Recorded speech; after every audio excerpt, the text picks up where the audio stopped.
Hi mga kapangit! Welcome back to my YouTube channel. This is Joe Padam Pangit. So mga kapangit, for this video, unang-una po sa lahat, thank you kay God na gumising tayo ng okay tayo. And sa lahat ng viewers natin dyan, good morning sa inyong lahat mga kapangit. Thank you sa always na pagsuporta nyo sa akin. So ngayong umaga mga kapangit, luluto tayo ng ating breakfast mga kapangit, langgonisa with hindi ko pa alam kung anong gulay na mabibili natin mga kapangit. So, ngayong umaga mga kapangit, lalabas muna tayo para panandalian lang, saglitan lang, bibilan tayo ng gulay na imamatch natin sa ating pang breakfast mga kapangit. So, mga kapangit, siyempre papakalat sa inyo kung ano yung mabibili natin pagdating mamaya. Yun mga kapangit, nasa bahay na tayo. Ang binili natin, 2 tali na okra.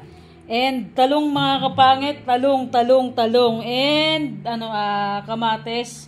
Panghalo natin dito sa pinakamasarap na alamang ng Palawan ay pakak, 'di ba? Yan mga kapangit, alamang and sausawan kalamansi and itong langgonisa. Langgonisa natin mga kapangit, ang pagkasarap-sarap, pagkamahal ng langgonisa dito sa Palawan. So, napakamahal ang bilihin dito. So let's go. Ano pa natin? Luto na tayo mga kapangit and habol tayo ng ng umagahan or pananghalian mga kapangit kasi ang oras dito is alas 10 na. So yun mga kapangit, ito yung ating langgonisa. Yan, busan din mga kapangit ng dati ng kumulo na tubig. Yan, siyempre mga kapangit, matigas pa rin yan sa and giniling kasi yan na karne. Kaya kailangan nating palambutin sa tubig and kusayan siyang magmamantika. Ganyan ako magluto ng mga kapangit ang langgonisa. Iwan ko lang sa inyo mga kapangit kung paano kayo magluto ng ating langgonisa. Alright, napakasarap ng ating pananghalian. So yan, kumulo na siya.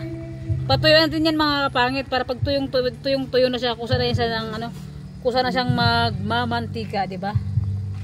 Sarap ng ating langgonisa. Imikos-mikos natin. Timplado na to. Naks, parang ako nagtimpla. Yan, patuyuan natin mga kapangit yung kasing tuyong-tuyo na siya. Kusa na lang siya magmamantika. So yan mga kapangit, tuyo na siya. Kunti na lang yung tubig niya. Tingnan nyo naman, kusa lang talaga siyang magmamantika mga kapangit. So yan, antay sunog na siya.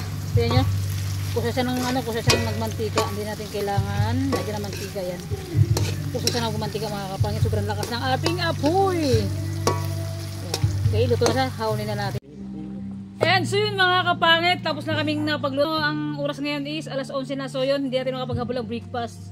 Pananghalian na natin ito mga kapangit. Meron tayong inihaw na talong, nilagang okra, and langgonisa mga kapangit. So meron tayong kamatis din dito, ititimpla natin sa sausawan natin. So yun, dito nakabili ng ng nesty saka ng pakwan, nakalimutan na natin mga kapangit. So let's go. Ganun pribong? Ayoko na. God, maraming salamat po sa araw na to, sa binibigay mo lakas na katawan sa amin sa araw-araw. Gabayan niyo po kami God araw-araw. Yan, salamat po sa pagkain na sa aming harapan. Gabayan mo po lahat yung pamilya ko God, lahat ng mga taong nakapaligid na mahal ko sa buhay. And salamat sa araw-araw na binibigay mo lakas sa akin God, sa akin, sa family ko, and sa lahat ng viewers namin, and sa lahat ng mga sumusuporta sa akin. Thank you. Amen. And yun mga kapangit, meron tayong pakak. Gatas na naman natira kanina. So yan, siyempre baguhan lahat. Kaya ka na bong. So yan, magbarat kang bong. Ito mga kapit yung sausawan namin on the spot. Ngayon ko palang gagawin mga kapangit. So yan, hiwa tayo ng sibuyas mga kapangit. Pampasarap sa ating pagkain talaga ay sibuyas mga kapangit. The best talaga. And meron tayong alamang pakak, paldo mga pangit. Alamang na basta alamang mga kapangit, yung bagoong ng Palawan ay pakak, paldo talaga kung kay Steven pa, di ba? And pasensya na kayo, ang daming dumadaan sa kalsada mga kapangit kasi nga pag nasa loob na ako, grabe, napakainit mga kapangit, parang sinusunog to sa lugang bahay, sobrang init talaga, promise talaga. Para kaming nililitsyon. Iba tayo ng kalamansi. Yan, merong to mga kapangit, meron to siyang tawag niyan, alamang.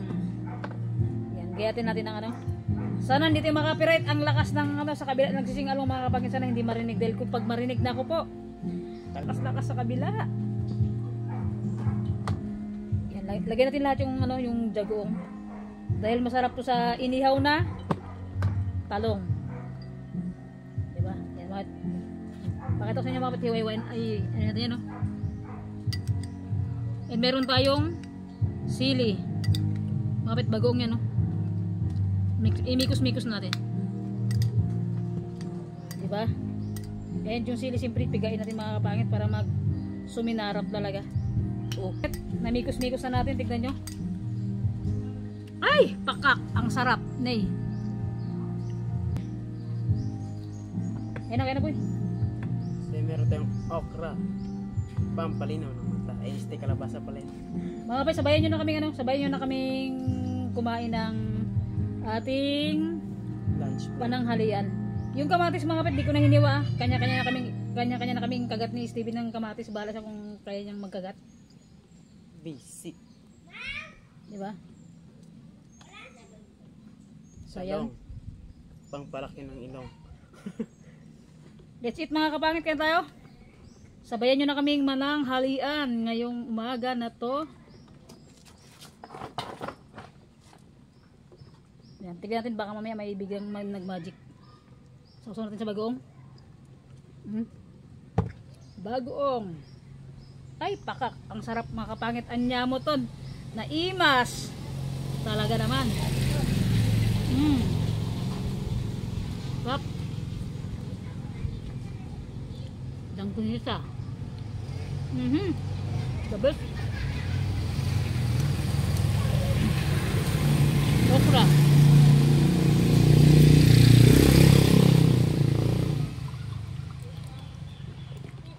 Grabe, kumapit yung sili. So, gusto mo ng okra? Kamatis mga kapangit, oh.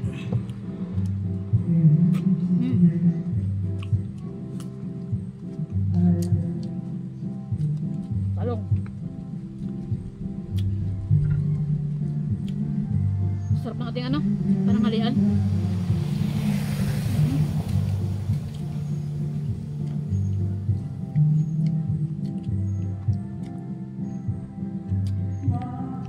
Sausaw natin.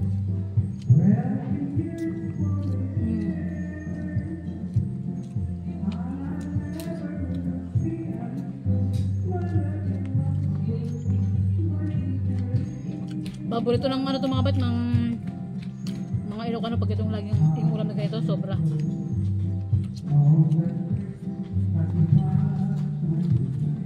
Sarap.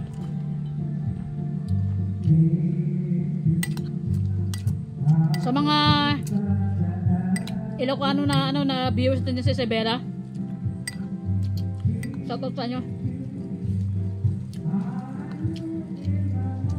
At mga kapangit sa sa mga Ilocano, yung ina-brown na gulay, sobrang naimas talaga ang ina-brown na gulay sa Isabela na lutong Ilocano yun ina-brown. Sobrang sulit talaga.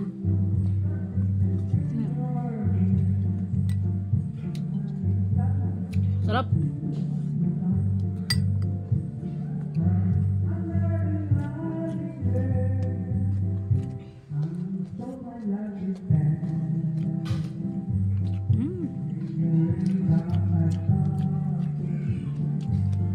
Hindi ko alam kung narinig niyo yung copyright. Boy ka ba? Huwag mo kuskurbuin. Meron salita eh. Kailangan wala akong kasama eh. Kanin ka pa? Siyempre mga kapangit, babaway ako ng kain ko ngayon kasi wala na, hindi ako nakalaro ng boxing. Kaya bawi na natin ng kain natin.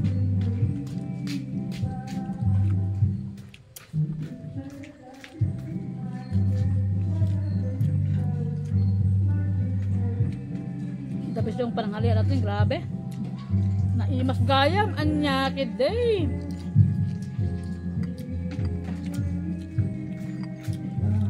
Kastoy na si Daen. Okra. Naimas.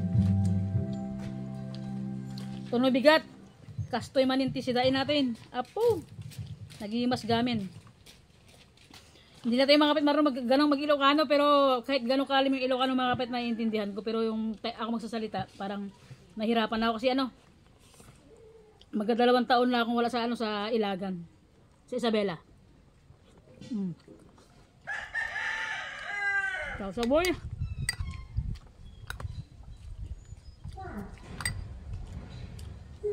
Hmm.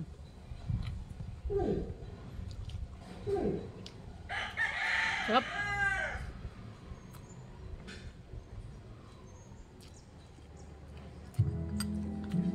Grabe yung langguni sa Palawan, sobrang mahal, no?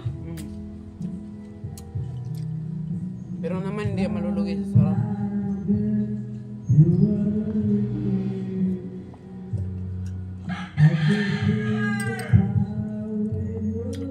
The best. Kasi mga kapangit, sabi ko yung bili ako ng langgunisa, sabi ko, ate, ano po ba yan sa yung medyo may tamis-tamis, sabi niya, oh, ay sa langgunisa kasi mapat, gusto ko yung gano'n, yung medyo may tamis-tamis, konting tamis lang naman. Pero kasi yung ano yung gusto kong lasa. Mm. Mm. May kaldereta doon kayo mo, boy? Kaldereta sa may malit. Sariwang-sariwa yung kamatis, oh, kapipitas lang. Yung kaldereta lang.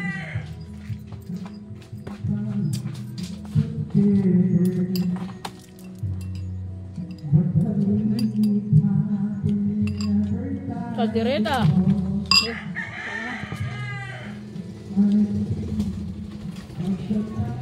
Yan, mga kapangit, kain tayo.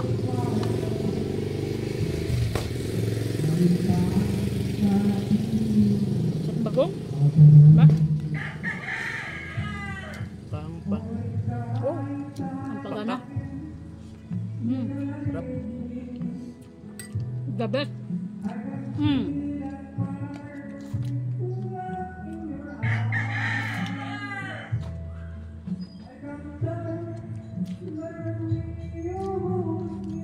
Favorite place natin dito sa mga kapatid sa ilalim ng mangga yan, oh. Yung mangga kung hindi pa nagbubunga. Malapit na. Kunting taste lang, bubunga na siya. Ilang simbot na lang.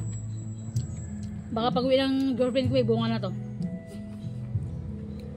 Pilitin ko sa magbunga kasi pag hindi, putulin ko to. Sabi na mga kapatid. Ano ba, ang India, dito sa bahay mga kapatid, pag walang puno dito sa may harapan, sobrang init kasi may itsaka dito sa may harap ng bahay natin, may kubo-kubo ito mga pangit. Pero pagka naglagay na tayo ng test dito sa may harapan ng bahay natin, tatanggal natin mga kapatid yung kubo-kubo kasi may ano naman sa may mangga dito. Yan, so yan, shoutout sa girlfriend ko. Kain tayo, love. Kain tayo.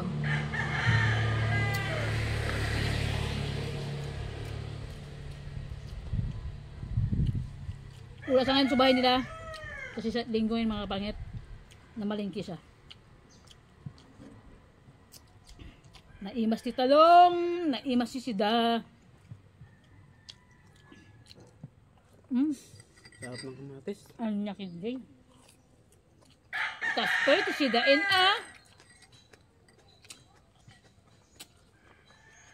mangan di ano sa Ilocano mga kapangit, mangan di parang bago ka lang pagpawisan pag kumakain ka, di ba? Ano ba sa Ilocano yung naglingling-it? Pakak, hindi ko alam. Kung tama mga kapangit sa Ilocano, naglingling-it.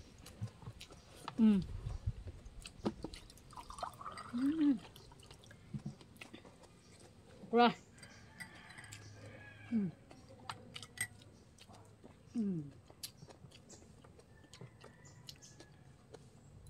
Mas boy. Mas sarap.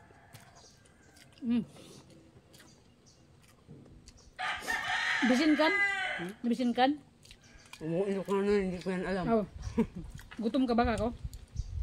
Uy. Nabisin ako niya.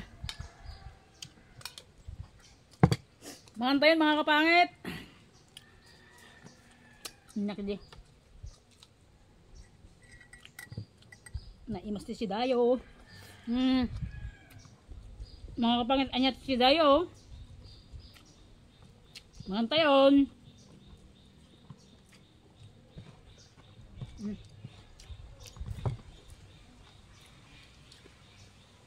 Ano pag surop ti kumain, sobrang init boy. Baka nagkatagak ng pawis natin dalawa. Talaga lang. Ako mild pa lang.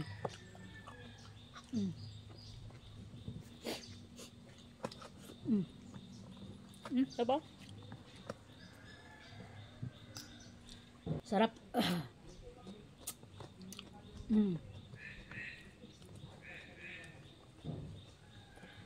Yung mukbang ni Shermin, di pa natin mamukbang kasi nga walang langka. Sa bukid maghahanap kami kung meron.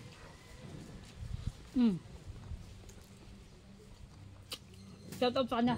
Pag yung ulam is bagong, talaga mga gulay-gulay saw na ako. Lusog-busog ka talaga.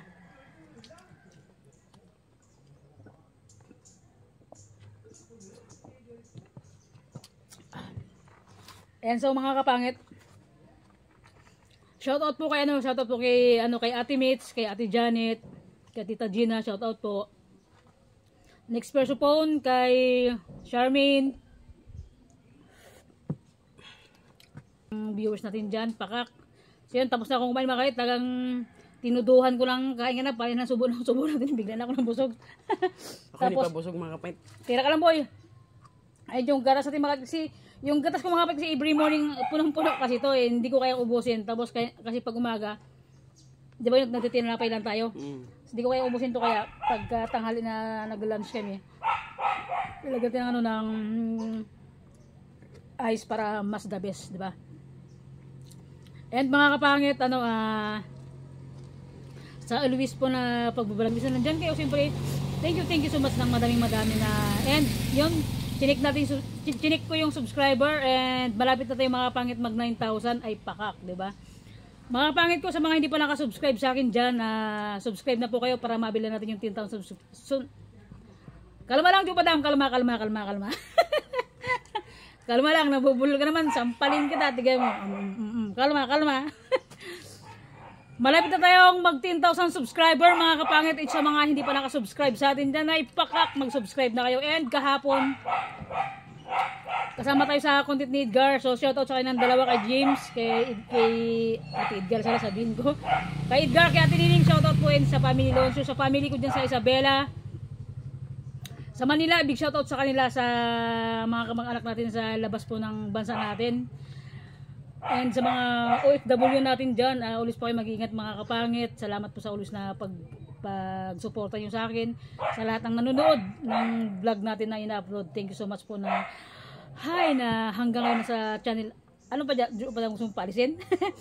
Thank you siyempre sa sa ilang taon nang lumipas mga kapangit na nag-stay pa rin kayo dyan sa channel natin. And nakasubaybay kayo sa pag-upload lagi natin ng video. Ikaw Bong, anong masabi mo sa ulit sa mga viewers natin na every mukbang natin na kasama ka sa vlog? O anong masabi mo sa mga viewers natin? Medyo puno na yung channel ko eh. Hindi ka naubos oh? At siyempre yung masasabi ko lang sa mga viewers natin yan is yung huwag na huwag kayong mag-skip ng ads sa channel namin. Channel mo ba? Channel namin. Sa channel natin, kasama ka sa vlog. Sa channel natin, gawin mo na. Channel natin. Siyempre, huwag kayong mag-skip kasi... Hindi. I mean, mga kapit, kasi siyempre bago pala pamangkin ko, hindi niya pa alam yung kumbaga sa mundo ng social media mga kapangit. Sa hindi nyo pag-skip ng ads, sobrang malaking bagay ng mga kapangit. Dahil nga doon kami kumikita sa ads ng mga vlog ng mga video namin. Sa hindi nyo pag-skip, maraming salamat mga kapangit. Thank you so much po talaga. Sobrang malaking bagay na sa amin yung sa hindi nyo pag-skip ng ng ads namin siyempre. Shoutout ka na po. Usog na ako. Usog na ako. Wala kayo sa shoutout? Meron siyempre. Siyempre hindi ko makalimutan yung mama ko na nagtatrabaho para sa amin. Oh, yun. Shoutout sa iyo ma. At sa mga sa tita ko dyan sa ibang lugar. Shoutout po sa inyo. Kay Ate Mitch, ay nandang vlog natin yun, kay Ate Mitchell from Cebu. Shoutout Ate Mitch, ingat ka dyan sa Cebu te. Alam kong may pinagdadaanan ka ng problema ngayon. Kaya mo yan lahat ng problema na binibigay ni God sa atin. Hindi niya tayo bibigyan ng problema kung di natin kayang lagpasan. Kaya sa pisan bukod sa Cebu, ingat ka lagi. Alam ko naman sobrang bigat ang problema mo ngayon. Ito lang masasabi ko. Huwag mong dibdibin yung problema mo and wag ka mag-isip ng hindi maganda. Talagang kumbaga mag-pray ka lang lagi kay God. Always ka lang mag-pray kay God, Ate Mitch, gagabayan ka ni God and huwag ka mag-isip ng hindi maganda. And alam ko sobrang bigat yung problema mo. Always ka lang mag-pray kay God, Ate Mitch, hindi ka niya pababayaan. So yun, shoutout sa Ate Mitch, ingat ka lagi dyan sa Cebu. Yung si ate, yung binabanggit ko mga kapit na pinsan ko, yung umuwi dito nakaraan na ano na nanggaling sa Cebu na ano, yung namatay na auntie ko, yung anak niya. So yun, ingat ka lagi te. Alam kong sobrang bigat ng problema mo ngayon and siyempre namatayan pa tayo, namatay pa yung mama mo and dubli-dubli yung problema dumadating sa'yo. Kaya mo yan te. Iwala lang kay God, kaya mo yan. And sa lahat ng kapangit natin dyan, sa lahat na may daladalang problema, huwag niyong pasanin. Itapon niyo sa kapitbahay. Hindi talaga mga kapangit. Sa lahat na may daladalang problema dyan mga kapangit, lahat naman tayo binibigyan ni God ng problema. Pero ako, sabi ko nga sa akin, huwag ako ni God bigyan ng problema na sobrang bigat kasi baka hindi ko kayanin mga kapit. Kaya di ba sabi nila, lahat ng problema, may solusyon mga kapangit. Hindi bibigyan ni God ng problema nang hindi natin kakayanin. So, yun lang mga kapangit ko. Good vibes lang tayo lagi. And, God bless always sa inyo lahat mga kapangit. Ingat po kayo lagi dyan. So, yun. Tapos na kaming mag-lunch ni Steven. So, mga kapangit, hanggang dito lang yung vlog namin. Kung bago pa lang sa aking YouTube channel, don't forget to subscribe. Bye-bye mga kapatid. And kay mama niya, big shoutout sa kanya. And alam kong always nanood ng vlog. Shoutout sa iyo. Ingat ka dyan lagi sa kung nasaan ka man ngayon. Yun na. Bye-bye na mga kapatid. Bahala na kayo. See you next vlog. Bye-bye. See you next vlog mga kapangit.